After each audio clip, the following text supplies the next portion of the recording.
नमस्कार, देशोन्नतीमध्ये मी ऐश्वर्या शिंदे आपलं स्वागत करते। क्रीडा म्हणजे केवळ स्पर्धा नव्हे, ती एक जीवनशैली आहे। या जीवनशैलीचा प्रसार करण्यासाठी नागपूरमध्ये एक नाव सातत्याने कार्यरत आहे। राष्ट्रसंत तुकडोजी महाराज नागपूर युनिव्हर्सिटी येथे 2019 ते 2024 या कालावधीत डायरेक्टर म्हणून कार्यरत असलेले प्राध्यापक डॉक्टर शरद सूर्यवंशी सोबतच आज त्यांच्या पत्नी आणि प्रियदर्शनी महिला महाविद्यालयाच्या मुख्याध्यापिका डॉक्टर सोनाली शिरभाते सूर्यवंशी आज आपल्या स्टुडिओमध्ये उपस्थित आहेत। आणि विशेष म्हणजे मॅडम सुद्धा एक खेळाडू आहेत।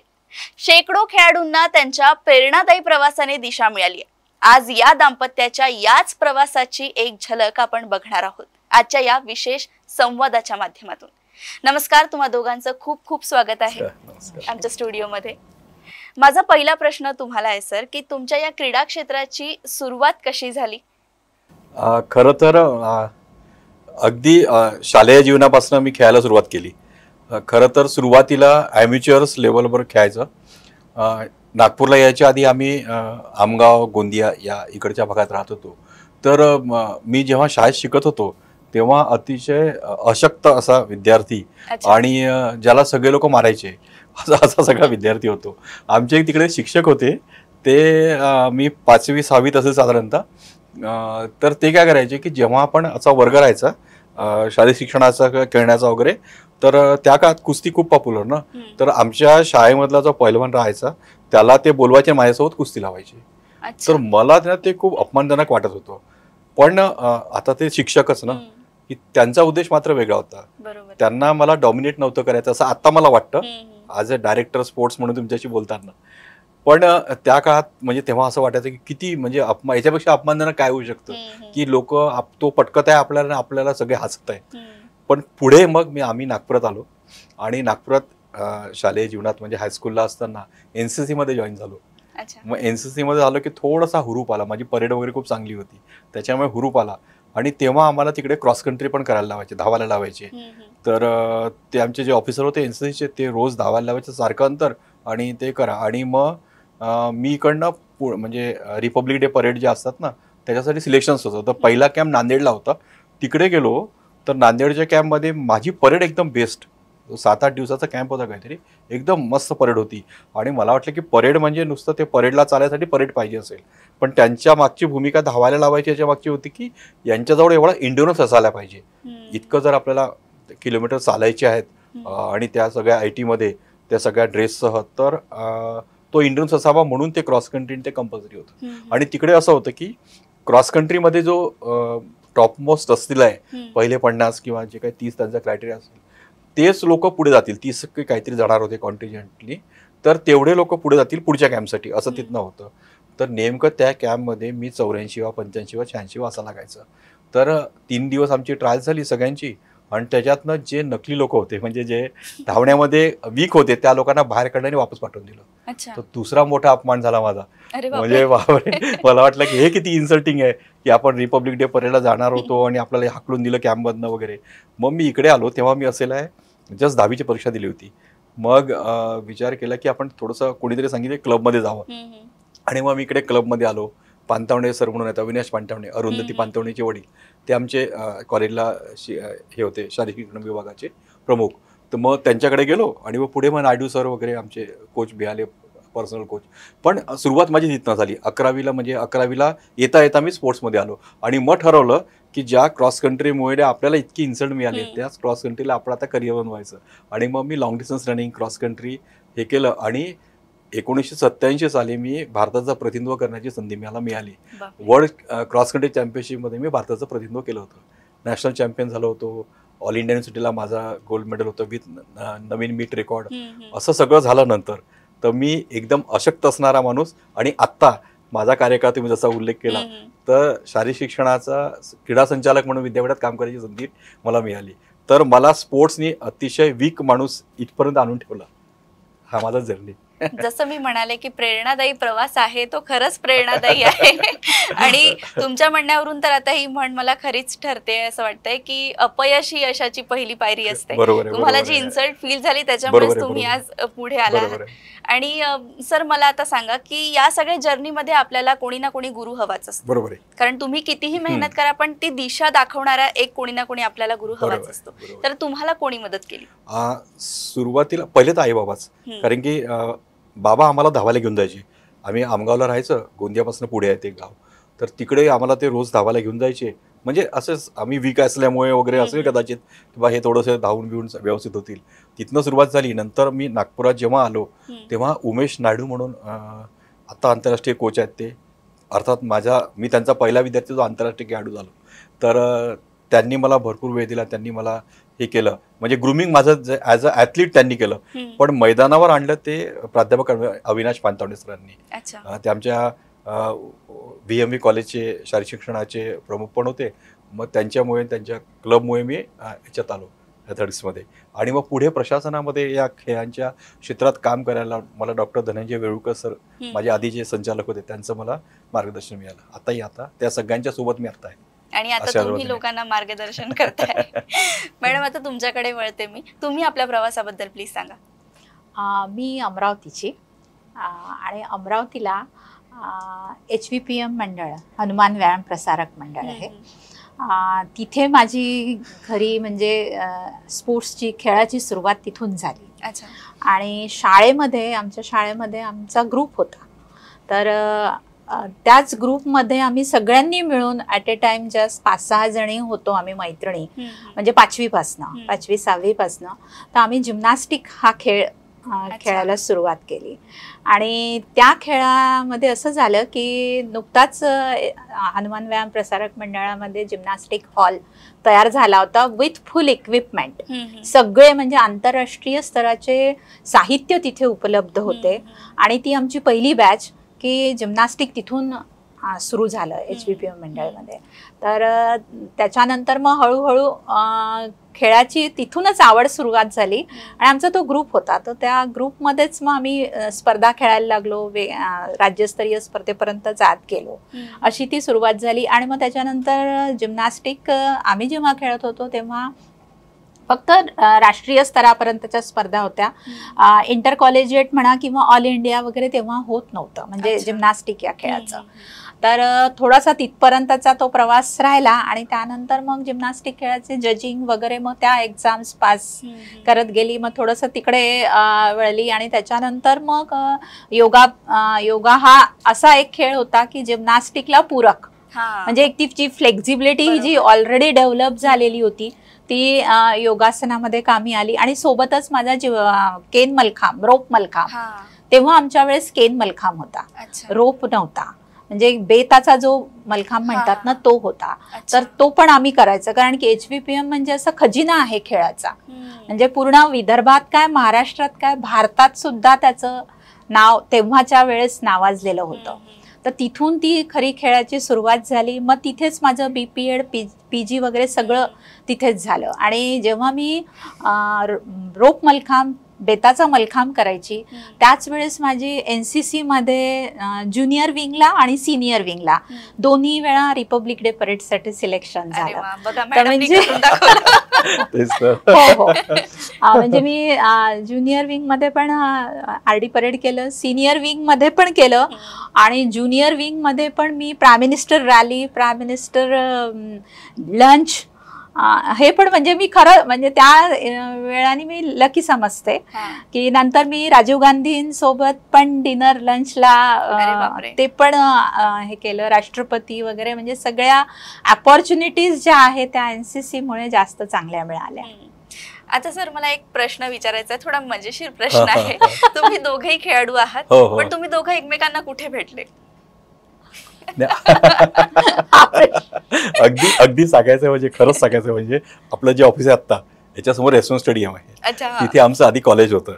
त्या कॉलेजमध्ये ही पण तिकडे प्राध्यापक पदासाठी आली ती. म्हणजे त्या कॉलेजमध्ये मी पण नोकरीला, ही पण नोकरीला होती. आणि तशी आधीची आमची ओळख नव्हती, पण इथे नोकरीला होती. नंतर खेळ जरी वेगवेगळे जरी असले तरी एक म्हणजे लाईफस्टाईल किंवा विचार करण्याची जी पद्धत आहे ना ती सारखी होती.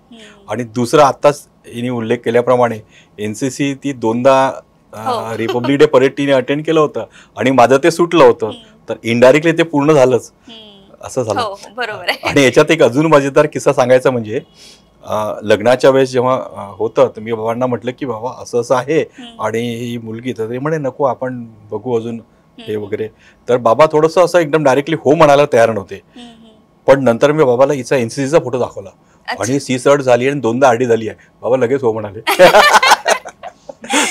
आता तुम्ही दोघंही शिक्षक आहात आणि तुम्ही दोघंही खेळाडू देखील आहात, पण शिक्षक आणि एक खेळाडू या दोघांमध्ये फरक काय आहे? हा प्रश्न माझा दोघांनाही.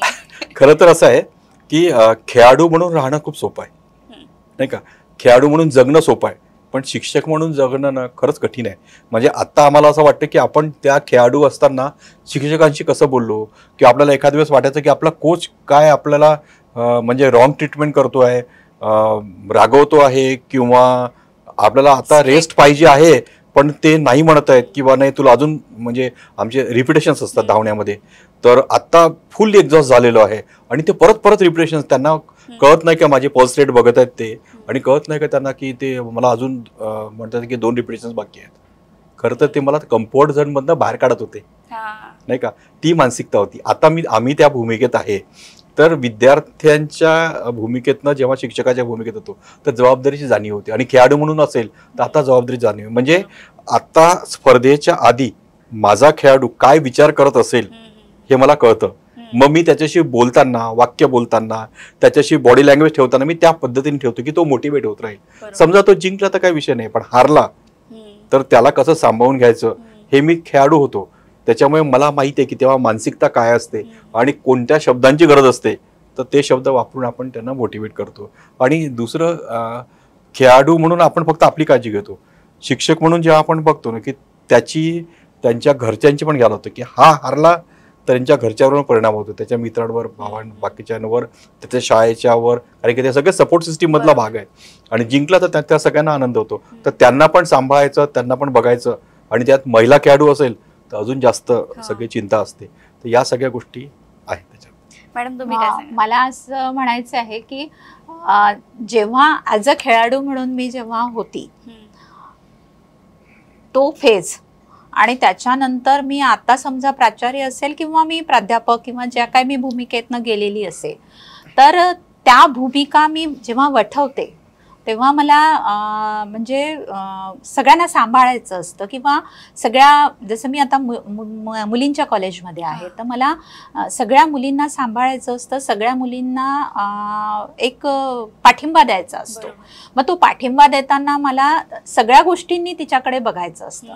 तर ती भूमिका मी खेळाडू होती म्हणून मी जास्त चांगल्या पद्धतीने ती करू शकते आहे असं मला वाटतं. कारण की आपण जेव्हा खेळाडू असतो तेव्हा त्या फेजमध्ये आपण कोणते कोणते प्रॉब्लेम्स फेस केलेले असतात, किंवा त्यावेळेस मला काय वाटलं होतं की मला काय पाहिजे होतं तर मी हे केलं असतं, तर त्याची जाणीव मला तेव्हा असल्यामुळे आता असं वाटतं की नाही, माझ्याकडनं जर ते जास्त चांगल्या पद्धतीने मुलींना दिल्या गेलं, म्हणजे मी चांगली त्यांना सपोर्ट करू शकली तर ते जास्त चांगलं राहील.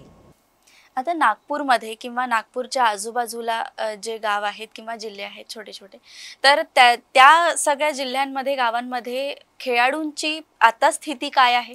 कारण आता असं कळलंय की खेळाडू इथून दुसऱ्या शहरांमध्ये पलायन करतायत, इथे त्यांना तेवढ्या सोयी मिळत नाहीये जेवढ्या त्यांना आवश्यक आहेत असं म्हणू शकतो आपण. तर ते पलायन करतायत का, किंवा करतायत तर का करतायत असं तुम्हाला वाटतं? नाही, ही वस्तुस्थिती आहे. काही खेळांमध्ये मुलं जातात दुसऱ्या ठिकाणी ज्या सुविधा नाही आहेत, आणि दुसऱ्या त्याच्या मागची भूमिका पण असते की आता स्पोर्ट्स ॲज अ करिअर करताना किंवा सिरियसली स्पोर्ट्स आपण करू, प्रोफेशनली स्पोर्ट्स जर करत असू तर तुम्हाला अपग्रेड होत पुढच्या टप्प्यांवर जायला लागतं. त्या सुविधा जिथे असतील तिथे तुम्हाला पुढे जात राहावं लागतं. कारण की स्पोर्ट्स ॲज अ इंडस्ट्री आपण जर म्हणतोय तर ती एका ठिकाणी राहून नाही चालणार आहे. पण काही ठिकाणी ही निश्चितपणे आहे. स्विमिंगचे टँक्स नागपुरात मोजके 2 किंवा 3 ते टँक आहेत, त्याच्यातले 2-3 पैकी एखाद बंदच असतो नेहमीचा. तर स्विमिंग सारख्या खेळांसाठी मुलांना बाहेर जायला लागतं. शूटिंगचा रेंज आत्ता आहेत आपल्याकडे, पण त्याच्या पण आता सुविधा इतक्या नाही आहेत जितक्या पुण्यात किंवा मुंबईत बेसिकली पुण्यामध्ये कोल्हापूर साईडला तिकडे आहेत, तर त्या नाही आहेत. तर त्याच्यामुळे त्या लोकांना पण तिकडे जायला लागतं आहे. तर हे 2 खेळ तर असे आहे की त्यांना तिकडे जातात. बाकीच्या मला वाटतं की बाकीच्या सगळ्या खेळांसाठी नागपूरमध्ये सुविधा आहेत. देशामधलं सर्वोत्तम स्पोर्ट्स सिटी ज्याला आपण म्हणू ना, म्हणजे आता पुढच्या भविष्यात होणारी स्पोर्ट्स सिटी म्हणून आता नागपूर राहणार आहेत. आणि दुसरं महत्त्वाचा मुद्दा म्हणजे याच्यासाठी ना नुसतं खेळाडू, क्रीडा संघटक, शाळा महाविद्यालय, कोचेस किंवा शासन यांनी पण नाही आहोत, तर स्पोर्ट्स डेव्हलप करायचं आहे सिटीमध्ये, आपल्या मुलांसाठी डेव्हलप करायचं आहे असा विचार ठेवणारे ब्युरोक्रेट्स पण पाहिजे असतात, अधिकारी पाहिजे असतात आणि लोकनेते पण पाहिजे असतात. आणि नागपुरामध्ये गडकरी साहेबांनी खासदार क्रीडा महोत्सव ग्रासरूटसाठी सुरू केलेला आहे. त्याला एकदम स्पोर्ट्सला ग्लॅमर जे म्हणतात ग्रासरूट लेवलचं ते त्यांनी आणलेलं आहे. आणि दुसरीकडे ते स्पोर्ट्स इन्फ्रास्ट्रक्चर पण डेव्हलप करत आहेत. आणि दुसरीकडे शासनाने पण भरपूर केलेलं आहे. विद्यापीठामध्ये आता बऱ्यापैकी चांगल्या सुविधा झालेल्या आहेत. शासन विभागीय क्रीडा संकुलामध्ये मोठ्या स्टेडियम्स आणि त्याची निर्मिती करत आहे. म्हणजे आंतरराष्ट्रीय दर्जाच्या सुविधा या 2-3 खेळांना सोडून बाकी सर्व खेळांच्या सुविधा नागपुरात आत्ताच्या स्थितीमध्ये आहेत. पण 2-3 खेळांना पर्याय नाही. आणि ज्यांना आता पुढे अपग्रेड करायचं, जसं बॅडमिंटनचे मुलं आहेत, त्यांना जर एकदम इंटरनॅशनल लेवलला आणि इंडियन कॉन्टिनेंटला राहायचं तर तिकडे गोपीचंद, बेंगलोर या साईडला जायला लागेल आहे. तर तशा पद्धतीचा सिनेरिओ सध्या आता आहे. नागपुरात ही परिस्थिती आहे. पण आपण जर ग्रामीण भागाबद्दल बोलायला गेलं, आता जसं मॅडम तुम्ही वर्धा जिल्ह्याच्या एका कॉलेजमध्ये प्राचार्य म्हणून कार्यरत आहात, तर तुम्ही तिथली परिस्थिती काय सांगाल आम्हाला? तिथे अशा काही कमतरता आहे की काही गोष्टींची आवश्यकता आहे, तुम्हाला काय वाटतं? नाही, आवश्यकता तर आहेच. म्हणजे इन्फ्रास्ट्रक्चर जे आहे ते नाही आहे. म्हणजे आत्ताच्या स्टेजला खेळाडूंना ज्या लेवलचं इन्फ्रास्ट्रक्चर पाहिजे ते अप टू मार्क नाही आहे. आणि आता सध्या म्हणजे जसं आता खेल नीती बनलेली आहे, तर त्या याच्याप्रमाणे सध्या प्रोग्रेसिव्हली सगळ्या गोष्टी करण्याचा शासनाचा विचार आहे आणि त्याची सुरुवात झालेली आहे. पण अजूनही पाहिजे त्या प्रमाणात ग्रास रूट लेवलला जे इन्फ्रास्ट्रक्चर पाहिजे ते अजूनही डेव्हलप झालेलं नाही आहे. कारण की म्हणजे नुसतंच हे नाही आहे, पण आताचा सिनॅरिओ टोटल बघितला तर जी बेसिक गोष्टी आहे, जसं आता मी जिम्नॅस्टिक खेळाची खेळाडू आहे, पण अजूनही वर्धेमध्ये जिम्नॅस्टिकचं इन्फ्रास्ट्रक्चर नाही आहे. म्हणजे इक्विपमेंट्स नाही आहे. जर जिम्नॅस्टिक हा खेळ जर वर्धेत सुरू करतो म्हटलं तर जे इन्फ्रास्ट्रक्चर लागतं, म्हणजे इक्विपमेंट्स जेवढे आहेत तेवढे नाही आहेत अवेलेबल. म्हणजे मी माझ्या खेळाबद्दल सांगितलं, पण आहे ही वस्तुस्थिती आहे. म्हणजे आता आपल्याकडे खासदार महोत्सव जसं तुम्ही सांगितलं तसं होत आहे, पण खेळाडूंना त्याची तयारी करण्यासाठी जे लागणारं साधन आहे तेच मिळत नाहीये. मी तेच म्हणत आहे, म्हणजे ग्रासरूट लेवलला जे पाहिजे आहे, कदाचित होऊ शकतं की तिथे बाकीचा सपोर्ट स्टाफ सिस्टीम जी आहे ती कमी पडत असेल, किंवा सगळ्यांनी जसं आता मोठ्या मेट्रो सिटीजमध्ये ज्या पद्धतीने प्रयत्न एकत्रितपणे केले जातात, कदाचित ते तिथे घडून येत नसेल. पण क्रीडा संघटना पण प्रयत्नशील आहेत, नाही असं नाही, क्रीडा संघटना पण प्रयत्नशील आहेत आणि शासनही करत आहे, पण तरी कुठेतरी कमी आहे. तर ती कमी मला असं वाटतं की आता जी खेळ नीती तयार होते आहे तर त्याने ती पूर्ण होईल आहे. आणि खास करून बेसिक गरजा आहेत, म्हणजे त्याला म्हणजे त्याच्याकडे अतिशय म्हणजे दुर्लक्ष केलं जातं. हा, म्हणजे जसं आपण खूप मोठे मोठे स्टेडियम्स बांधतोय, खूप मोठे मोठे ग्राउंड्स तयार करतोय, पण वॉशरूमची व्यवस्था काय आहे? बेसिक नीड्सच नाही. मी चेंजिंग रूम्स काय आहे? आणि हेल्थ अँड हायजीनचा कुठे विचार होतोय? ह्या सगळ्या गोष्टींचा. आणि मुलींना तर याची गरज जास्त. मुली पण आणि मुलं पण. म्हणजे तुम्ही टॉयलेट, बाथरूम, वॉशरूम जाऊन बघा, कुठल्या पण स्टेडियमला जा तुम्ही, पण नाही आहे अप टू मार्क. आणि तिथे दुर्लक्ष होत आहे. म्हणजे हायजिनिक ज्या गोष्टी पाहिजे आहेत मुलींना, म्हणजे खास स्पेशली मी मुलींसाठी पण बोलेल, नाही आहेत तेवढ्या.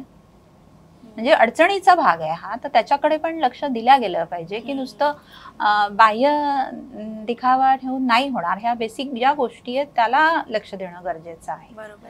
आणि तिथे म्हणजे जे NGOs म्हणा किंवा ज्या काही अशा आहेत त्यांनी खास करून लक्ष दिलं पाहिजे त्याच्यासाठी. आता सर मी आधीच म्हणजे इंट्रोमध्येच म्हटलं होतं की खेळ हा एक जीवनशैली आहे बरोबर आहे. आणि खेळाडू इतका डेडिकेटेड असतो की त्याला नॅशनल इंटरनॅशनल लेवलवरती जाऊन तिथे जिंकायचं असतं. आपल्या भारताचा तिरंगा त्याला फडकवायचा असतो बरोबर असं आहे. म्हणू शकतो आपण. तर मला सांगा की आपले जे नागपूरचे खेळाडू आहेत किंवा नागपूरच्या आजूबाजूला जे आपण ग्रामीण क्षेत्राबद्दल बोलतोय, त्यांना जर या लेवलची तयारी करायची असेल तर त्यांना काय काय करायला पाहिजे? एक तर त्यांनी ना फोकस राहायला पाहिजे, त्यांना नेमकं करायचं काय. आता काय झालं आहे की दुसरं असं आहे की ज्याला स्पोर्ट्स ॲज अ स्पोर्ट्स म्हणून करिअर करायचं आहे, मी त्याला ऑलिम्पिक्स मेडल्स घ्यायचे आहेत, तर त्याला ना त्याचे प्लस पॉईंट माहीत पाहिजे, मायनस पॉईंट माहीत पाहिजे आणि तो डिपेंडंट नको. महत्त्वाचं काय होतं की शासनाची व्यवस्था माझ्याकडे नाही आहे म्हणून मी खेळणार नाही, तर नुकसान कोणाचं होणार याचं होणार. आपल्या शासनामध्ये किंवा कुठल्याही जगामध्ये, म्हणजे मी थोडंसं आउट ऑफ वे जाऊन म्हणेल आणि थोडंसं अतिशयोक्ती होईल असं तुम्हाला वाटेल, पण तसा नाही आहे. फॅक्च्युअल पोझिशन आहे की जगामध्ये आत्ता जेवढे स्टेडियम दाखवले जातात, आपण जे बघतोय व्हिज्युअली बघतो किंवा काय, ते सगळे ऑलिम्पिक लेवलचे त्या लेवलचे दाखवतात. तसे आपल्याकडे पण आहेत, भारतात पण आहेत, पण त्यांच्याकडे खाली चेन नाही आहे. आपल्याकडे महाराष्ट्राचं पॅटर्न हे जगभरातलं सगळ्यात बेस्ट पॅटर्न आहे. राज्य शासनाने जे केलेलं आहे की आपल्याकडे तालुका क्रीडा संकुल आहे, त्याच्यावरती जिल्हा क्रीडा संकुल आहे, त्याच्यावरती विभागीय क्रीडा संकुल आहे आणि मग राज्य क्रीडा संकुल आहे. तर अशी संकुलाची व्यवस्था वरतून मेट्रोपासून खालीपर्यंत झालेली आहे. तर हे एक चांगलं मॉडेल जगामधलं आहे. आज भारतामध्ये खेळाडूंना ज्या सुविधा मिळतात त्या इतर कुठल्याही देशांमध्ये मिळत नाही. म्हणजे प्राईज मनीपासनं, म्हणजे ऑलिम्पिकचं प्राईज मनी असो, मागे सिंधू जेव्हा जिंकली, सायना जेव्हा जिंकली, तेव्हा त्यांच्या अपोनंटनी त्यांना म्हटलं की तुला इतके बक्षिसं कशा मिळतात. म्हणजे त्यांना ॲक्च्युली हेवा वाटतो की इतकं प्राईज मनी इंडियामध्ये लोकांकडनं मिळते आहे, लोकांकडनं मिळतं, शासनाकडनं मिळतं, राज्य शासनाकडनं मिळतं, हे सगळं मिळतं आहे. खाली पण ग्रासरूट लेवलला पण आपल्याकडे भरपूर सुविधा देतात. म्हणजे प्रवेशाच्या मध्ये 2% रिझर्वेशन आहे, नोकरीमध्ये 5% आरक्षण खेळाडूंसाठी आहे, नंतर वन विभाग, नंतर पोलीस दल, त्याच्यानंतर BSF, अग्निवीर ज्याला आपण म्हणतो, अग्निवीरमध्ये तर इतक्या म्हणजे ऑप्शन्स अगदी ग्रासरूट लेवलवर आहे. म्हणजे तुम्ही राष्ट्रीय खेळाडू असायला पाहिजे याच्यासाठी आवश्यकता नाही आहे. तुम्ही फक्त राज्य स्पर्धेत जरी खेळलं तरी तुम्हालाही मिळते आणि राज्य स्पर्धात तुम्ही जिंकलात तर तुम्हाला मेडल्स आहेत, स्पोर्ट्स अथॉरिटी ऑफ इंडियाची स्कॉलरशिप आहे, युनिव्हर्सिटी स्कॉलरशिप देतं, या सुविधा आहेत. कॉलेजमध्ये खेळांची मैदानं आहेत. UGCनी सगळ्या महाविद्यालयांमध्ये मॅक्झिमम शहर किंवा ग्रामीण, आता जरा मॅडम जरी बोलत असल्या ग्रामीण भागात नाही आहे, पण शासनाच्या ठिकाणी काही ठिकाणी कमी असतील, काही ठिकाणी जास्त असतील, मेट्रोमध्ये अर्थात जास्त असेल आहे, पण महाविद्यालयांमध्ये मैदानं तर आहेत ना, मैदानं आहेत, छोटे हॉल्स आहेत, त्या सुविधा तिकडे आहेत. तर आणि प्रोत्साहन आहे, सोसायटी आपल्याला खूप प्रोत्साहित करते. भारतामध्ये म्हणजे असं आहे की जर महाराष्ट्र केसरी जिंकला तर त्याला वाटतं ऑलिम्पिकच्या मेडलपेक्षा हे महाराष्ट्र केसरी जे पैलवानांची ती सगळ्यात मोठी आहे. जो जिंकतो ना त्याचं हेच म्हणतो की मी आज ऑलिम्पिक जिंकलो. म्हणजे इतकी पॉप्युलरिटी त्याला भारतात आहे आणि महाराष्ट्रात अर्थात आहे आणि शाबासकी सगळ्या स्तरावर त्यांना मिळतं. आज विद्यापीठाकडनं सर्व खेळाडूंचा प्रवास विद्यापीठ खर्च करतो, त्यांचा डाएटचा खर्च म्हणजे प्रवासाच्या दरम्यानचा त्यांना DA मिळतो, त्यांना ट्रॅकशूट मिळतात, त्यांना ब्लेझर्स मिळतात, या सगळ्या सुविधा त्यांना मिळत असतात आहे. आत्ता फक्त खेळाडूंचीच कमतरता आहे की त्यांना झील पाहिजे, म्हणजे त्यांनी टार्गेट ठरवून त्या सिस्टीममध्ये घुसायला पाहिजे, एवढी कमतरता आहे आता. मॅडम आता तुम्हाला एक प्रश्न विचारते मी की आता जसं सरांनी सांगितलं की आपल्याकडे प्रोत्साहन पण आहे आणि खेळाडूंना पैसे वगैरे पण मिळतात, त्यांना मानधन पण दिलं जातं जर ते काही मोठा पुरस्कार त्यांना मिळत असेल तर आता लोकांचं कशी समजूत असते ना, या सगळ्या गोष्टी आता लोकांना कळत आहेत, पण लोकांची आधी समजूत अशी होती आणि काही ग्रामीण क्षेत्रातही अशा समजुती आहेत की खेळ फक्त हे पॅशन आहे, तुम्ही त्याला प्रोफेशन नाही बनवू शकत. तर या क्षेत्रामध्ये जॉब्स आहेत का खरंच? कारण तुम्ही तर स्वतः प्राचार्य आहात आणि तुम्ही सुद्धा एक कुलगुरू होतात, तर त्याच्यामुळे या क्षेत्रामध्ये जॉब्स आहेत का, त्याबद्दल विस्तृतपणे प्लीज आम्हाला माहिती द्या. आणि असेल तर मग त्यासाठी कसं पुढे गेलं पाहिजे? आहेत.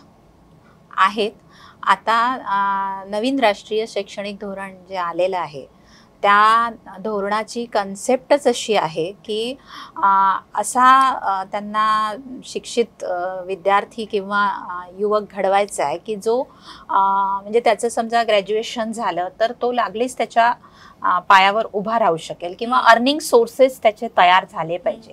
तर त्या अर्निंग सोर्सेस तयार होण्याकरिता काही कौशल्यावर आधारित जे कोर्सेस आहेत त्या कोर्सेसची डेव्हलपमेंट झालेली आहे.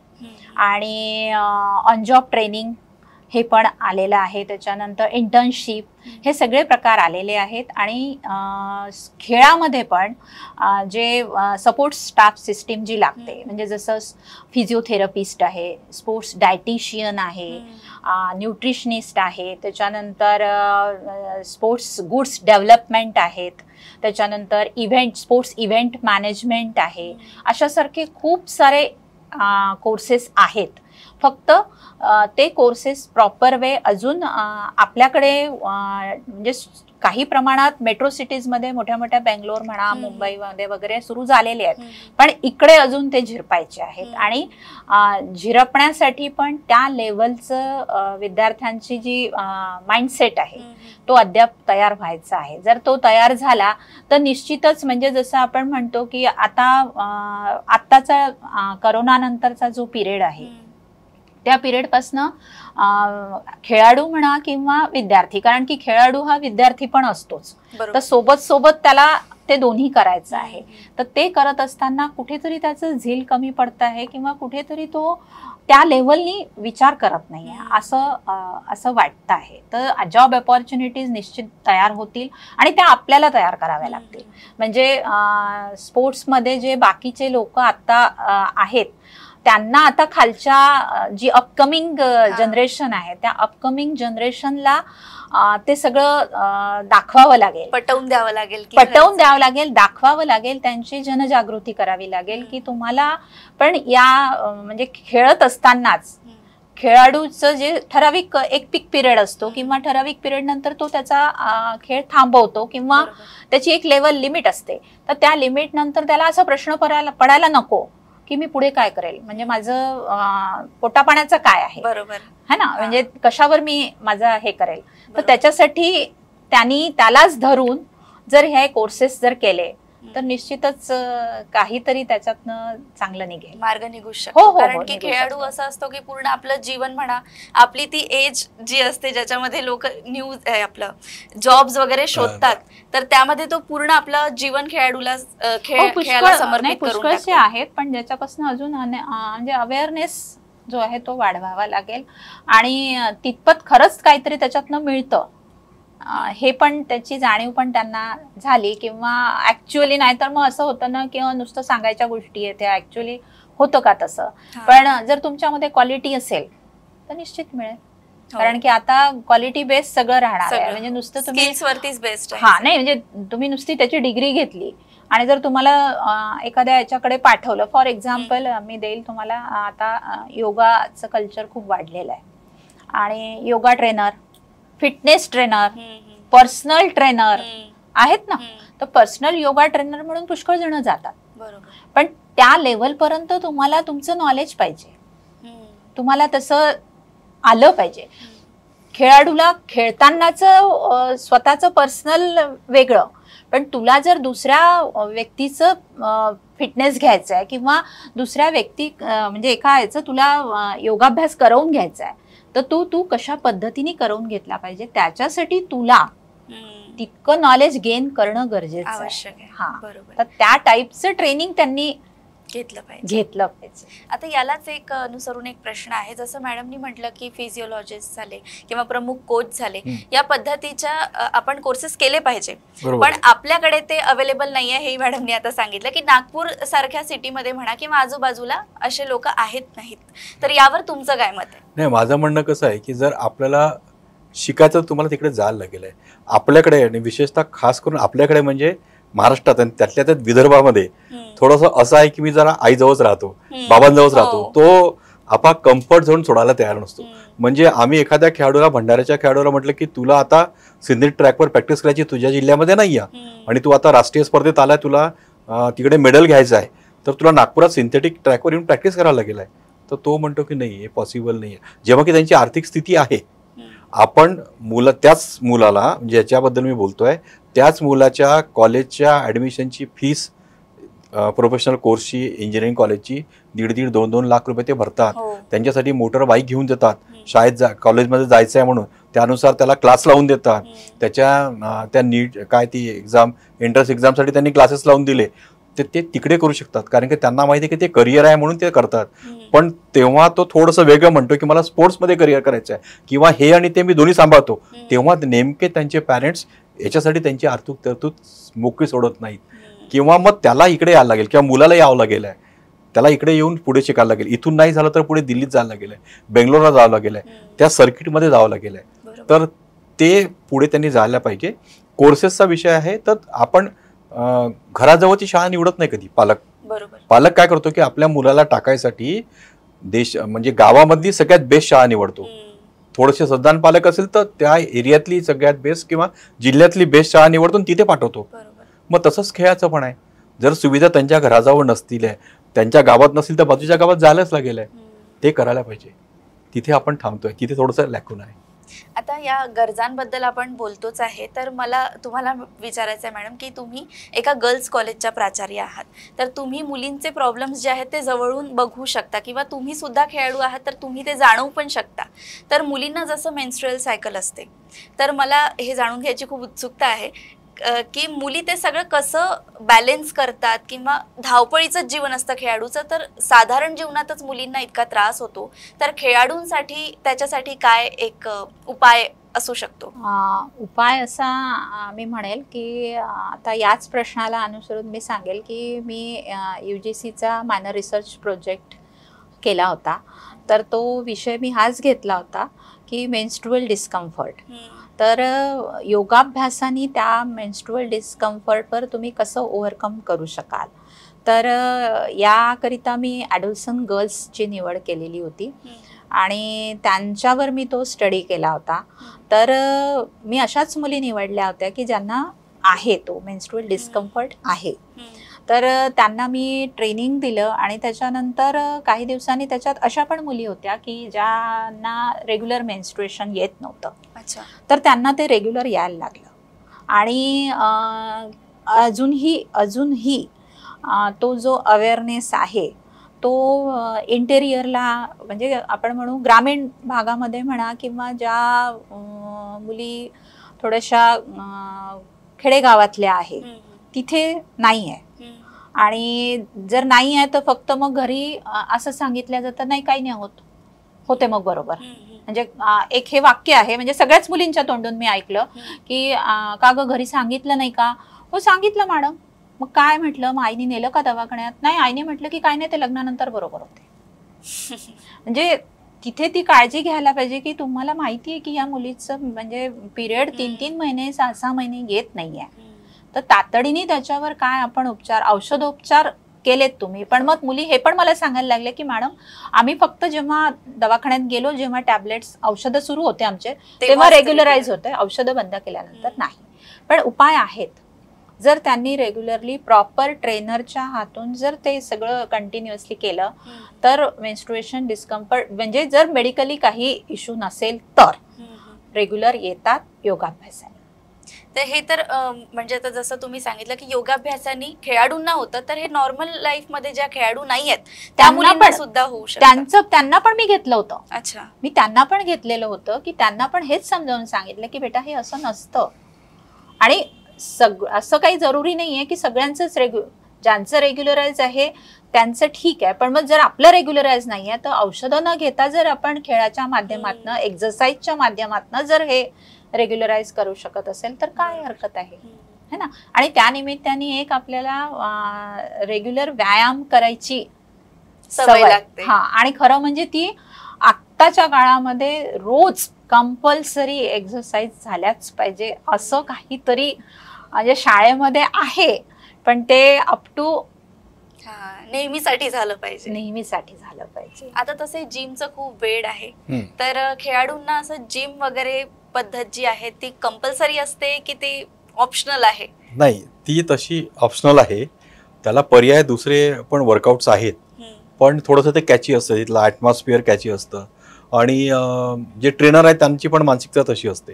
परंतु खरं सांगायचं तर भारतीय व्यायाम पद्धतीने जर आपण केलं म्हणजे भारतीय व्यायाम पद्धतीने व्यायाम केलं म्हणजे आधी आखाडे होते, आखाड्यांमध्ये मुदगल फिरवायचे किंवा अजून रोप क्लाइम्बिंग हे करायचं, दोरीनी हे करायच्या, किंवा बाकीच्या सूर्यनमस्काराच्या एक्सरसाइज होत्या. या सगळ्या फिटनेसच्या एक्सरसाइज होत्या. भारतीय व्यायाम पद्धतीमध्ये फिजिकल फिटनेसचे कंपोनंट परफेक्ट करायसाठी सगळे व्यायाम प्रकार आहेत. त्याची रितसर योजना प्रशिक्षकांनी करायला पाहिजे आणि ती वेट ट्रेनिंगच्या त्याला पॅरलल राहू शकते. ॲलन वेल्स नावाचा ब्रिटनचा खेळाडू जो 1980च्या ऑलिम्पिक्समध्ये, मॉस्को ऑलिम्पिकमध्ये जिंकला होता, त्यांनी 100 मीटर शर्यत जिंकत असताना त्याची मिसेस त्याची कोच होती. एकदाही त्यांनी वेट ट्रेनिंग केलेलं नाही.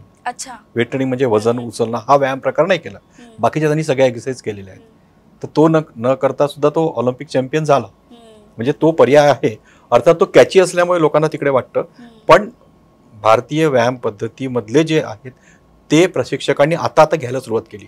पहिले कुठेही स्पोर्ट्समध्ये योगासनं, प्राणायाम याला स्थान नव्हतं, पण गेल्या काही वर्षांमध्ये आता हा खास करून कंडिशनिंग एक्सरसाइजमध्ये आणि विशेषतः कूलडाऊन एक्सरसाइजमध्ये योगासन, प्राणायाम आणि रिकव्हरीचा पिरियड, म्हणजे मॅचेस नंतर इमिजिएट रिकव्हरी जी असते आणि पुढच्या मॅचची तयारी, या पिरियडमध्ये खास करून प्राणायाम आणि योगासनं याचा सगळ्यांचा म्हणजे खूप जास्त आता प्रयोग व्हायला लागला. बाकीच्या आता तुम्ही जसं म्हटलं ना की जिम, तर जिम सारख्या बाकीच्या ज्या थेरपी होत्या त्या सगळ्या मागे पडाल्या. आता आपल्या ट्रेडिशनल थेरपी ज्या आहेत ते आता समोर आणि ते खूप आवश्यक पण आहे. आता त्याची खूप गरज भासते, कारण लोकांना खूप कमी वयात खूप प्रॉब्लेम्स व्हायला लागले आणि काही वेळात स्ट्रेस वगैरे जे आहे म्हणजे भावनिक मानसिक संतुलन, याच्यासाठी योगाभ्यास इज द बेस्ट.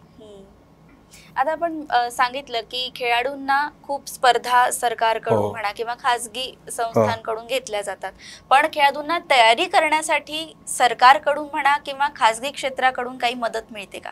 बघा कसं आहे ना, अभ्यास करायला सरकार काय मदत करते? काही नाही करत. आपण आपल्या घरात अभ्यास करतो, आपल्या घरचा टेबल घेतो, आपल्या घरची खुर्ची घेतो, आपला पेन घेतो.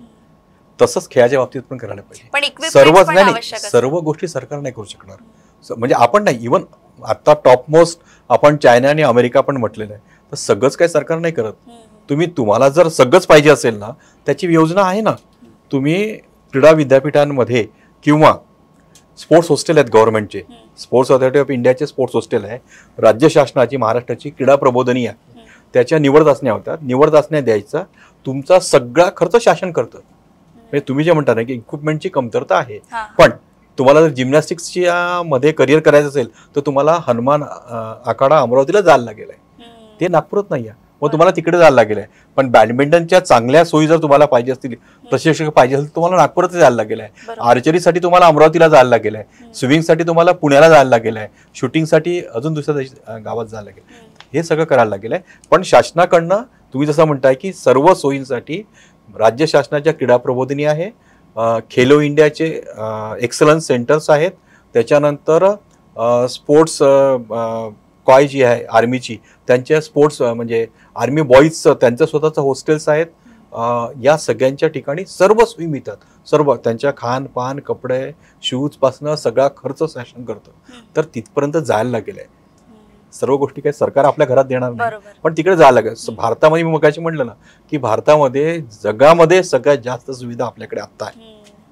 पण आता सुविधांबद्दल तर तुम्ही सांगितलं, पण आता मला सांगा की या क्रीडा क्षेत्रामध्ये आता सध्याच्या परिस्थितीत अडचणी कोणकोणत्या आहेत आणि त्या जर आपल्याला सॉल्व्ह करायच्या असतील तर त्याच्यामध्ये उपाययोजना काय करायला पाहिजे, शहरात सुद्धा आणि ग्रामीण क्षेत्रामध्ये सुद्धा? एक आता मी विद्यापीठात काम करतो म्हणून म्हणजे काम केलेलं आहे. एक तर कसं आहे ना की काही अभ्यासक्रम आमचे असे आहेत की जिथे सेमिस्टर सिस्टीम आवश्यक आहे असं वाटतं, पण मी जरी या सगळ्या रचनेमध्ये काम करत असलो तरी पण काही अभ्यासक्रम असे की जिथे सेमिस्टर सिस्टीमची आवश्यकता नाही आहे. मला वाटते आर्ट्स कॉमर्समध्ये कशाला सेमिस्टर्स पाहिजेत. मला तरी म्हणजे वैयक्तिकशः मी याला ॲग्री नाही आहे की सेमिस्टर सिस्टीम असायला पाहिजे. ॲन्युअल पॅटर्न त्या ठिकाणी ठीक आहे, सर्वच गोष्टी आहेत, सर्व समावेशक एकरूपता आणणं शक्य नाही आणि ती आणायला पण नको आहे, तर त्या अभ्यासक्रमात नको आहे. ॲन्युअल पॅटर्न असल्याने काय होईल आहे की मुलांना त्यांच्या सरावासाठी, इव्हन त्यांचे छंद असतील आहे त्याच्यासाठी, त्यांच्या पर्सनॅलिटीला डेव्हलप करायसाठी वेळ मिळतो, कालावधी मिळतो. आता काय होत आहे की दर 2-3 महिन्यांनी परीक्षा, दर 2-3 महिन्यांनी परीक्षा, अभ्यासक्रमात ऍडमिशन घेतली की परीक्षा, ऍडमिशन घेतली की परीक्षा, बॅक राहिले की परत परीक्षा. ते नुसतं परीक्षा होतं. आणि त्याच्यात काय होतं की आमच्या खेळांच्या ज्या स्पर्धा असतात हा एक चालला इकडचा पॅटर्न. UGCचा जो पॅटर्न आहे त्याच्यामध्ये पण जे आमच्या इंटर कॉलेज टुर्नामेंट होतात किंवा शालेयच्या होतात किंवा CBSE शाळेंच्या स्पर्धा होतात, त्या सगळ्यांचा जो कालावधी असतो तो दिवाळी आणि पोस्ट दिवाळी असतो आणि नेमकं त्याच दरम्यान सगळ्या परीक्षांची भरभर असते.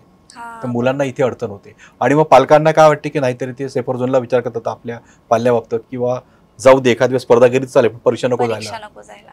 हा, काही विद्यापीठांमध्ये, आपल्या विद्यापीठामध्ये ऑल्टरनेटिव्ह एक्झामिनेशनची सुविधा आहे, पण ते बोर्डात किंवा बाकीच्या ठिकाणी तसं नाही आहे. तर त्याच्यामुळे ती एक अडचण मोठी एक आहे. दुसरं ना की कोचिंगच्या बाबतीत आपल्या देशामध्ये सुविधा खूप आहेत, पण आपल्याकडे सायंटिफिक कोचिंगचा जो विषय आहे ना तो थोडासा लॅकून आहे. थोडासा म्हणजे बऱ्याचपैकी कमतरता आहे, लॅकून आहेत. आपल्याकडे लोक आहेत पण त्यांना ट्रेन करायला लागेल आहे. कसं ना की जेव्हा नवीन नवीन कम्प्युटर्स आले होते तेव्हा लोकांना त्याचं ते हँडी नव्हते, मग लोकांना ट्रेनिंग दिलं, मग लोक ट्रेन झाले. आता पुन्हा जगभर आपलेच लोक सगळीकडे त्या सेक्टरमध्ये आहे. तसंच इकडे करायला लागेल. आज प्रत्येक शाळेमध्ये क्रीडा शिक्षक आहे, पण तो क्रीडा शिक्षक कुठल्या तरी एका खेळाशी संबंधित आहे. त्याला पण त्याच्या शाळेमध्ये किंवा त्याच्या कॉलेजमध्ये 15 खेळ खेळणारे मुलं आहेत वेगवेगळे, त्याचं त्याला ज्ञान नाही आहे आणि रोजच्या शाळेच्या रुटीनमध्ये तो ते ज्ञान हे करू शकत नाही, अर्जित करू शकत नाही. मग या सगळ्या क्रीडा शिक्षकांना परत ट्रेनिंगला पाठवा, शासनाच्या ट्रेनिंग याला पाठवायचं, ते बंधनकारक करायचं आणि त्याला अपडेट करत राहायचं. म्हणजे ऑलरेडी आपल्या जो सिस्टीम आहे ती सिस्टीम रिजनरेट करायची आणि त्याचं प्लगिंग करायचं व्यवस्थित, तर ती सिस्टीम बरोबर लागू शकेल. म्हणजे आत्ता जो लॅकून आहे आपल्याजवळ सायंटिफिक अप्रोचचा मुलांचा, म्हणजे जर धावत असताना त्याची सुरुवातीलाच आर्म ॲक्शन चुकली किंवा पाय टाकायची जी पद्धत असते ती चुकली की मग तो पुढे मोठा झाल्यानंतर ती डेव्हलप नाही करता येत. लहानपणी जे शिकलो ते शिकलो असं असते. म्हणजे साधं चालायचं जरी असलं आपण चुकीचं शिकलो तर चुकलो तसं असते. म्हणून ते ग्रासरूट लेवलवर सायंटिफिक अप्रोच येण्यासाठी जे क्रीडा शिक्षक आहेत ते तर बेसिकली त्यांचं BPEd MPEd या ज्या ट्रेनिंग्स आहेत ते करतात, पण त्यांना स्पोर्ट्स सायकोलॉजी, स्पोर्ट्स डाएट, त्याच्यानंतर मसाज, स्पोर्ट्स मेडिसिन, हे जे आस्पेक्ट्स आहेत, इव्हेंट मॅनेजमेंट पण हे सगळं त्यांना सांगायला लागेल, त्यांना ट्रेनिंग द्यायला लागेल आहे. तर ते आत्ता लॅकून आहे, आत्ता कुठे ते नाही आहे, म्हणजे भारतात ती कमतरता आहे.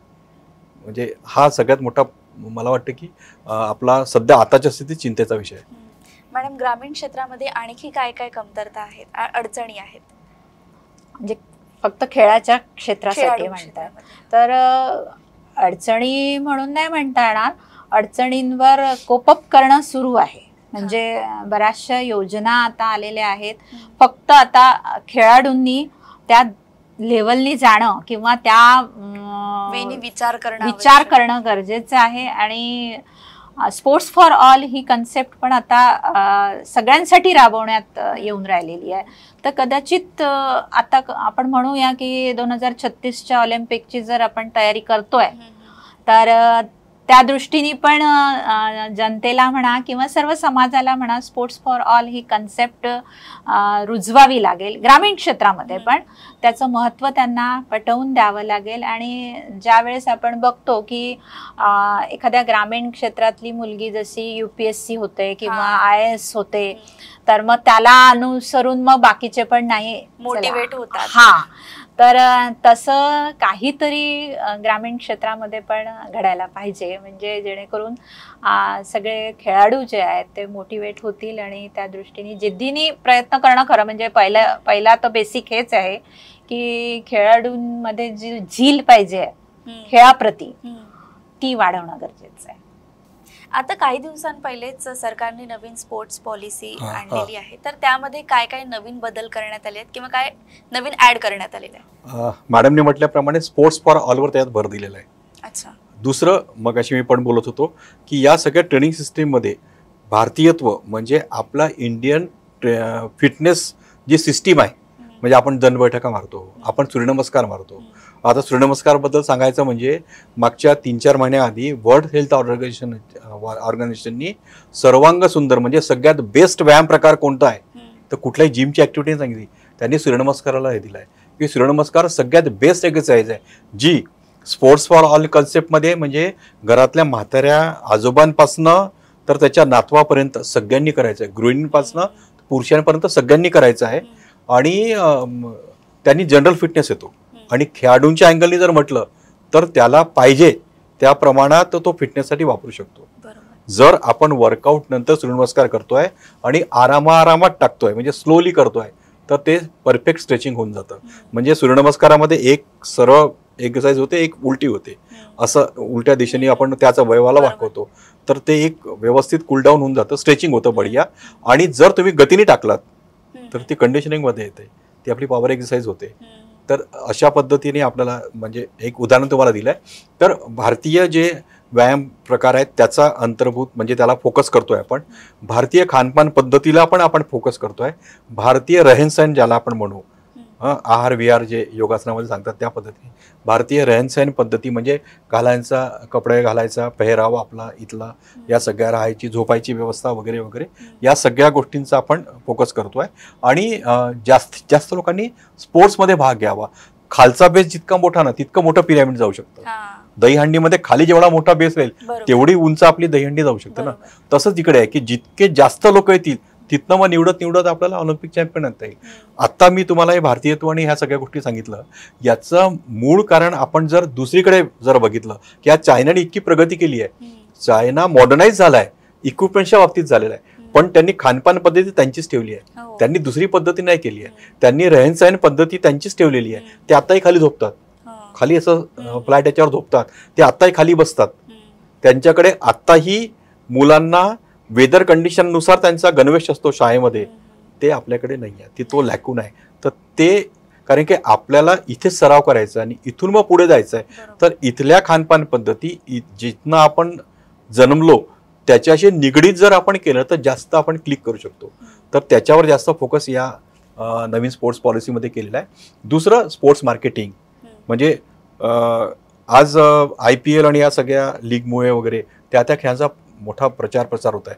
म्हणजे एका जमान्यामध्ये ग्रामीण भागातल्या शाळांमध्ये फक्त कबड्डी व्हायचं, पण आता CBSE आणि इंटरनॅशनल स्कूलच्या त्या टीचरच्या यादीमध्ये कबड्डी कोच येतो, कारण की त्यांनी प्रो कबड्डी पाहिलेलं आहे. आता प्रो कबड्डीचे जे कॅप्टन्स आहेत ते सगळे हिरो आहेत त्यांचे. म्हणजे क्रिकेट नंतर त्यांना त्यांची नावं माहीत असतात. तर मग आता म्हणजे अगदी काही ठिकाणी तर मी पाहिलंय एक अशा आहे, तर सिमेंटच्या याच्यावर त्यांनी हे करून कबड्डी म्हणजे खेळत तर होते.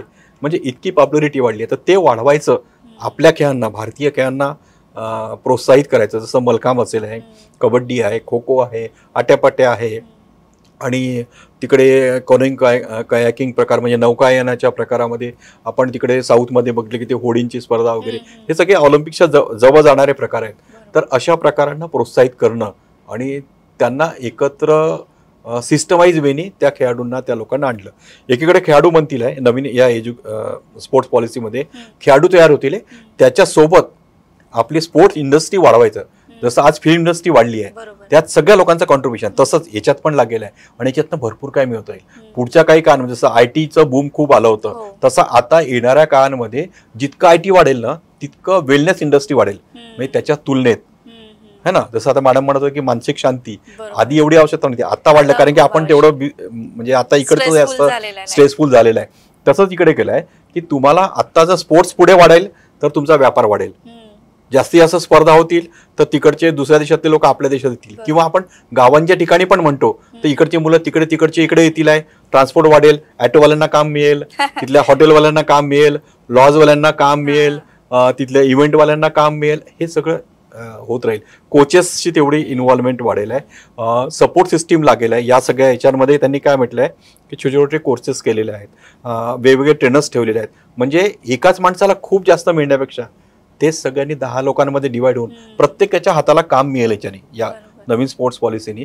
आणि तिसरं महत्त्वाचं म्हणजे यांनी काय केलं आहे की जेवढ्या पण स्पोर्ट्सच्या ह्याच्यामध्ये इन्व्हॉल्व्ह होणाऱ्या एजन्सी आहेत त्या सगळ्यांना RTIच्या आतमध्ये आणलेलं आहे. नवीन स्पोर्ट्स पॉलिसी तयार झालंय ना, खेळ विधेयक आता जे परवा संसदेमध्ये झालेलं आहे त्याच्यामध्ये की त्यांना सगळ्यांना त्याच्या RTIच्या आतमध्ये आणलंय. म्हणजे पहिले फक्त कसं होतं की जिल्हा क्रीडा अधिकारी कार्यालय असेल, विद्यापीठाचं क्रीडा कार्यालय असेल, इथेच फक्त RTI पडत होते. आणि RTI पडणं म्हणजे एखाद्या गोष्टींबद्दल कोणी विचारणं, म्हणजे त्याला पॉझिटिव्ह वेनी त्या अधिकाऱ्यांनी घ्यायला पाहिजे की त्यानिमित्ताने त्याला काय चांगलं ते सांगता येईल. तर त्यांनी अकाउंटेबिलिटी वाढते काम करणाऱ्याची. आणि माझ्याकडे पण लोकांचं लक्ष आहे असं वाटतं, म्हणजे तो सिस्टमाइज वेनी काम करतो. तर हे सगळं मोठं केलं आहे. दुसरं त्यांनी काय केलंय की अशा बऱ्याच गोष्टी आहेत, डोपिंग एक आता भेडसावणारा विषय आहे. जेवढे पण जसं ड्रग्स जसं हे आहे, म्हणजे सगळ्यात प्रगत राज्य कोणतं तर पंजाब है ना, आपल्याकडे सदन राज्य आपण म्हणतोय. पण दुसरीकडे शाप काय आला, ड्रग्स आणि त्या सगळ्या गोष्टींचा. तसंच स्पोर्ट्समध्ये दुसरा शाप काय आला की डोपिंग सुरू झालं. आता डोपिंग कंट्रोल करायला काय इथिक्सचा विषय आहे.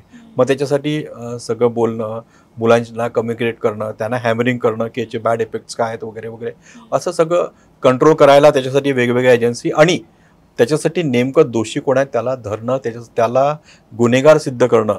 म्हणजे एखादा खेळाडू डोपिंगमध्ये फसला म्हणजे त्या खेळाडूने गुन्हा केला का नाही, तर त्याचा प्रशिक्षक जो आहे ना, कारण की त्या वयामध्ये ज्या वयामध्ये खेळाडू घडत असतो त्या वयामध्ये तो आई वडिलांपेक्षा प्रशिक्षकांचं जास्त ऐकतो, तर तो प्रशिक्षक पण दोषी ठरवतात. आणि त्या प्रशिक्षकाला ज्या पद्धतीने जर खेळाडू जिंकला तर प्रशिक्षकाला पण बक्षीस मिळते, तर त्या प्रशिक्षकाला पण दोषी ठरवलं जाईल, त्याच्यावर बॅन लावलं जाईल, त्याच्याकडनं त्याला जी काही शिक्षा असेल ती पण शिक्षा होईल. हा सगळ्यात मोठा आपल्याकडे केला आहे. त्याच्याने काय होईल की डोपिंग आणि अशा चुकीच्या गोष्टी करणारे जे लोक आहेत त्यांच्यावर खूप मोठं येईल, जे आत्ता आपण सगळ्यात भेडसावणारी आहे. म्हणजे रशियानंतर जागतिक स्तरावर एक अहवाल आहे डोपिंगच्या बाबतीत, रशियानंतर सगळ्यात जास्त डोपिंग कुठे चालत असेल किंवा शक्यता असेल तर ती भारतामध्ये असं म्हटलेलं आहे. म्हणजे इतकं जागतिक स्तरावर आहे. त्याच्यामुळे आपले जे खेळाडू आहेत त्यांना या सगळ्या गोष्टींपासून सुरक्षित ठेवायचं असेल तर या गोष्टींना हे करायला लागेल. दुसरं याच्यात काय करते की या सगळ्या म्हणजे असे डोपिंगचे विषय झाले. काही ठिकाणी म्हणजे ज्युनियर्सच्या गटाच्या स्पर्धा असतात, ते ओव्हरेज मुलं खेळतात, किंवा अजून काही प्रकरणं असे आले आहेत की म्हणतात की बा एखाद्या जसं धुतीचंद आपली ॲथलीट आहे ओडिसाची, तिच्यामध्ये म्हणजे महिला कॅटेगरीमध्ये खेळते पण ती पुरुषांसारखी दिसते किंवा तिचं बिल्डअप तसं आहे, तर बेसिकली टेस्टोस्टेरॉनचं प्रमाण तिच्यात जास्त आहे, तर त्याच्यामुळे तिला बॅन केलं होतं. मग ती कोर्टात गेली आणि कोर्टाने तिला म्हटलं की नाही तू परत खेळू शकते. मग परत ती डोपिंगमध्ये फसली, तो नंतरचा विषय. पण असे पण गोष्टी असतात. क्रीडा संघटनांचे आपसातले वादविवाद असतात, आपल्या सगळ्यांना माहिती आहे की लोकशाही पद्धतीने आपण चालतो तर वादविवाद येतात, खेळाडूंची अदलाबदली असते किंवा खेळाडू ट्रान्सफर या क्लबमधून त्या क्लब.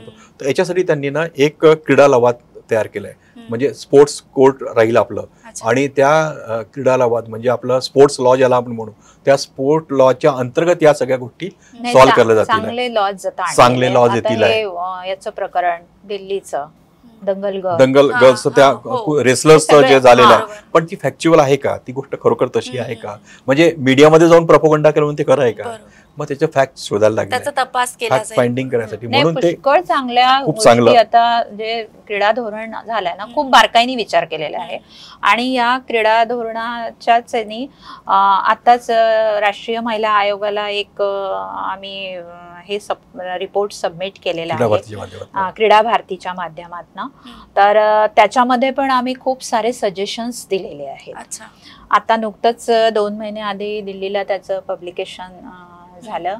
आपल्या दिल्लीच्या CM होत्या, त्याला राष्ट्रीय महिला आयोगाच्या अध्यक्षा होत्या, त्याला आम्ही पूर्ण म्हणजे महाराष्ट्र आणि राजस्थान या 2 स्टेट मधल्या ज्या राष्ट्रीय आणि राज्यस्तरीय खेळाडू ज्या आहेत त्यांचे आम्ही प्रश्न त्यांचे घेतलेले होते. त्यांचा आम्ही ॲज अ सॅम्पल म्हणून त्यांना 1,500 दोन्ही स्टेटमधल्या त्यांचा आम्ही एक स्टडी केला होता. तर त्याचे फाइंडिंग्स आणि त्या फाइंडिंग्सवर आम्ही काही सजेशन्स गव्हर्नमेंटला, राष्ट्रीय महिला आयोगाच्या क्रीडा मंत्र्यांना आम्ही प्रेझेंट केलेले होते. तर पुष्कळशा छोट्या छोट्या गोष्टींवर विचार केला आहे. आणि या जी खेळ नीती तयार झाली आहे याच्यामध्ये पण विचार केलेला आहे. योजना चांगल्या आहेत, सगळं काही चांगलं आहे, फक्त आता वेळ आहे ती इम्प्लिमेंटेशनची. प्रॉपर वे इम्प्लिमेंटेशन झालं तर ते सगळ्यांपर्यंत पोहोचेल. आणि निश्चितच म्हणजे खेळामध्ये जी आपण मागे आहोत, म्हणजे मेडल टॅली आपली निश्चित वाढेल, तिथं वाढेलच. पण जसं आपण म्हणतो की स्वस्थ जर आपला समाज राहिला तर स्वस्थ देश बनेल. स्वस्थ भारत जर बनवायचा असेल तर खेळाच्या माध्यमातून एक सर्वांगीण युवक तयार व्हायला निश्चित मदत होईल. आता या खेळ नीतीमुळे आशा आहे की खरंच क्रीडा क्षेत्रामध्ये म्हणा किंवा खेळाच्या क्षेत्रामध्ये एक नवीन बदल आपल्याला बघायला मिळू शकतो. माझा शेवटचा प्रश्न आहे तुम्हाला की तुम्ही आता जे नवीन युवा पिढी आहे त्या खेळाडूंना तुम्ही काय संदेश द्याल? सर, खेळामध्ये पुढे जायचं असेल, हो. म्हणजे ऑलिम्पिकचं मेडल घ्यायचं असेल हो. आणि तुम्हाला करिअर करायचं असेल तर खेळासोबत तुम्हाला अभ्यास पण करायला लागेल आहे. जेवढे पण वर्ल्ड चॅम्पियन आहेत, जेवढे पण नॅशनल मेडलिस्ट आहेत, जेवढे पण एशियन चॅम्पियन आहेत, कॉमनवेल्थ चॅम्पियन आहेत, ते सगळे अभ्यासात हुशार आहेत. बुद्धू माणसाने कोणीही ऑलिम्पिकचं मेडल मिळवलं असं झालेलं नाही आहे कुठल्याही खेळांमध्ये. त्याच्यामुळे आपल्याकडे काय कन्सेप्ट आहे की जो खेळतो तो अभ्यास करत नाही. हा, किंवा पालकांना पण वाटते ढ मुलगा आहे आपला तर खेळात टाका, असं असं खूपदा झालेलं आहे. असं नाही आहे, ते खेळायला येतील पण पुढे क्लिक नाही होणार, करिअर नाही करणार. आता तुम्हाला उदाहरण सांगतो, आपलं नागपूरचं उदाहरण, अरुंधती पानतावणे, तुम्ही नाव ऐकलं असेल आहे, ती बॅडमिंटनची नॅशनल चॅम्पियन होती, आपल्या एशियाडला खेळलेली आहे वगैरे वगैरे. ती LAD कॉलेजमध्ये असताना ती 12वी मध्ये तिला 85, 86, 87% काहीतरी मार्क मिळाले. ती इंटरनॅशनल टूर करत आहे आणि इकडे अभ्यास पण करते. आज आपण बघतोय की दिव्या देशमुख आज ती फायनल खेळेल, वर्ल्ड चॅम्पियनशिप खेळेल, आपल्याकडची अभ्यासात हुशार आहे ती. आपला ओजस देवतळे शारीरिक शिक्षण अभ्यासक्रमाचा विद्यार्थी आहे, आमचा BPचा जो अभ्यासक्रम असतो ना त्याचा विद्यार्थी आहे ओजस देवतळे. म्हणजे हे सगळे अभ्यासात चांगले आहेत म्हणून ते इकडे आहे. तर खेळ आणि अभ्यास तुम्हाला करायला लागेल. दुसरं, खेळाडूला पर्सनॅलिटी बनवावं लागेल आहे. तो एकदम शाय पण नसो आणि म्हणजे ओव्हर टॉकर किंवा असं बोलणारा पण नको, गर्विष्ठ असं नको असायला. त्याला पर्सनॅलिटी बनवावं लागेल आहे. मला लोक फॉलो करतात, म्हणजे आता खेळाडू म्हणजे तुम्हाला लोक फॉलो करणार, तुम्ही लोकांचा आयडियल राहणार आहे, तुमच्याकडे पाहून लोक तिकडे येणार आहे. हा तर त्याचा म्हणजे हे एक आहे. दुसरं, आता स्पॉन्सरशिप तुम्हाला मिळवायची आहे, पर्सनल स्पॉन्सरशिप असेल तर तुमचं अचिव्हमेंट, तुमचं ॲटिट्यूड, तुमची लोकांमध्ये काय इमेज आहे आणि तुम्ही दिसता कसे, बोलता कसे, वागता कसे, याच्यावर पण खूप सारे डिपेंड आहे की तुम्हाला कोण कंपनी घेईल, कॅच करेल. म्हणजे एकच खेळाडू आहे, एकाच खेळातले 2 सारखे पदक मिळवणारे खेळाडू, एकाला रेल्वेमध्ये जॉब मिळतो, एकाला एअर इंडियात मिळतो. अर्थात जो इंग्रजीमध्ये बोलू शकत असेल आहे, त्याला कम्युनिकेशन स्किल असेल तर तो तिकडे जाईल, जो असेल तो इकडे राहील आहे. एकाच क्लबचे खेळाडू काही पोलीसमध्ये जातात, काही सेंट्रल एक्साइजमध्ये ऑफिसर बनतात. अभ्यासाचा फरक आहे. सारखे वयाची मुलं, सारखं अचिव्हमेंट असणारे. तर अभ्यास करायला लागेल आहे, स्वतःला डेव्हलप करावं लागेल आहे. म्हणजे पॅरेंट्सनी हे नको करायला की त्यांनी खेळला, तो अभ्यास तर करतोय पण मग त्याच्या ज्या हॉबीज आहेत त्या पण त्याला करू द्यायला पाहिजेत. त्याचं शरीर चांगलं दिसावं, तो नीट नेटका राहावा, चार्मिंग राहावं. खेळाडू आला की त्याची उपस्थिती सगळ्यांना आनंद देणारी असावी. तर असं व्यक्तिमत्व घडवायला म्हणजे त्याला लागेल आहे. तर ओव्हरऑल त्यांनी ना खेळाडूंनी आपलं एक पॅकेज ठरवून द्यायला पाहिजे, ढाचा ठरवून द्यायला पाहिजे की मला या ढाच्यामध्ये जायचं आहे. आणि आई बाबा आणि त्यांचे सपोर्ट सिस्टीमचे लोक म्हणजे मित्र मैत्रिणी जे काय असतील आणि त्यांचे शिक्षक यांनी त्याला टोचन देणं, आपण म्हणतो ना आपल्या गावच्या भाषेत, त्याला वा तुला याच डायरेक्शन जायचं, याच डायरेक्शन जायचं त्याला तसं ठेवावं लागेल. आणि एकदा खेळ संपलं की मला पुढे काय करायचं आहे याची बी तरतूद खालीपासून करायला लागेल आहे. म्हणजे मला खेळल्यानंतर या क्षेत्रात यायचं आहे, मॉडेलिंगला यायचं आहे किंवा मला बिझनेस करायचा, तर सोबत तेच त्याचं पण डोक्यात त्यांनी ठेवायला पाहिजे. जेवढे पण इंटरनॅशनल ॲथलीट आहेत ते सगळे हे सगळं आपल्या डोक्यात ठेवतात. म्हणजे जर 100 मीटरची तुम्ही फायनल बघितली ऑलिम्पिक्सची वुमेन्स कॅटेगरीची, तर तुमच्या लक्षात येतील की सगळ्या मुली त्या आर्टिफिशियल नेल्स लावतात.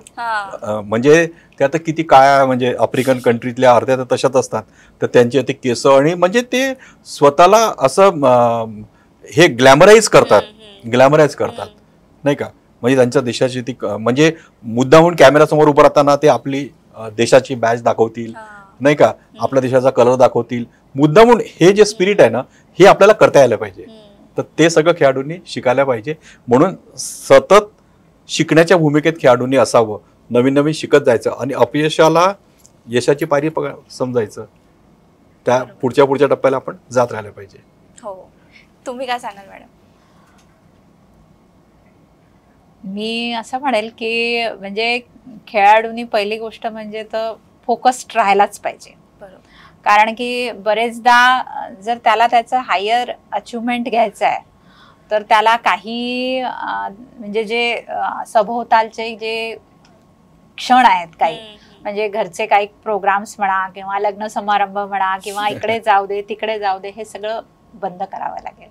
म्हणजे स्वतःला घडवायचं असेल तर पॅरेंट्सला पण तेवढं डेडिकेट त्याच्या प्रती असायला पाहिजे, त्याच्याकडे त्यांनी त्या गोष्टीकडे बघितल्या गेलं पाहिजे, ही एक पहिली गोष्ट. आणि त्याच्यानंतरचं तर मी म्हणेल की अभ्यासाकडे पण तेवढंच त्यांनी लक्ष दिलं पाहिजे. बरेचदा काय होतं की खेळाडू म्हणून अभ्यासाकडे दुर्लक्ष होतं, पण जर तो अभ्यासातही पुढे पुढे जात राहील तर काही क्षणी असं असतं की शालेय स्पर्धा ज्या असतात, जर तो तिथे ना फेल झाला तर तो पुढच्या स्पर्धा खेळू नाही शकणार, है ना. तो फक्त संघटनेच्या स्पर्धा खेळ, है ना. म्हणून त्यांनी शिक्षणात पण नाही खूप मेरिट यावं, ही जरी त्याची तो इकडे मेरिट आहे म्हणून तो इकडे पण मेरिट येईल असंच जरुरी नाही आहे. होऊ शकतं ना, सगळ्यांचे म्हणजे व्यक्तिमत्व वेगवेगळे आहे, तर त्या व्यक्तिमत्वाला साजेसं जे पाहिजे आहे ते त्यांनी केलं पाहिजे. आणि ऑलराऊंड डेव्हलपमेंट ही नक्की पाहिजे. प्रत्येक खेळाडूला स्वतःला म्हणजे प्रेझेंट करता आलं पाहिजे. आणि आत्ताचं जे टोटल सिनॅरिओ आहे, सोशल मीडिया आहे, हे सगळं जे आहे या पद्धतीने जर पाहतो म्हटलं तर आम्ही नेहमी म्हणजे मी पण नेहमी मुलींना सांगत असते की हे तुमच्या जवळ आहे, है ना, तर हे तुम्ही चांगल्या कामासाठी वापरा, स्वतःच्या डेव्हलपमेंटसाठी वापरा, त्याच्यातनं ते शिका, है ना, की नुसतं असं टाइमपास म्हणून हे वापरू नका. तर हे जर तुम्ही वापरलं तर तुम्ही स्वतःला, मी कसं स्वतःला प्रेझेंट करेल, मी स्वतःला डेव्हलप करेल. आणि खेळाडूंचे तुम्ही व्हिडिओज बघा, त्यांचे प्रॅक्टिस शेड्यूल बघा, त्यांचं रुटीन बघा, तर हे पण म्हणजे खेळाडूंनी केलं पाहिजे. आपण जसं बघतो तसं आपल्या आचरणात येत असतं असं म्हणतात, तर कदाचित ते लोकांना मदत करेल.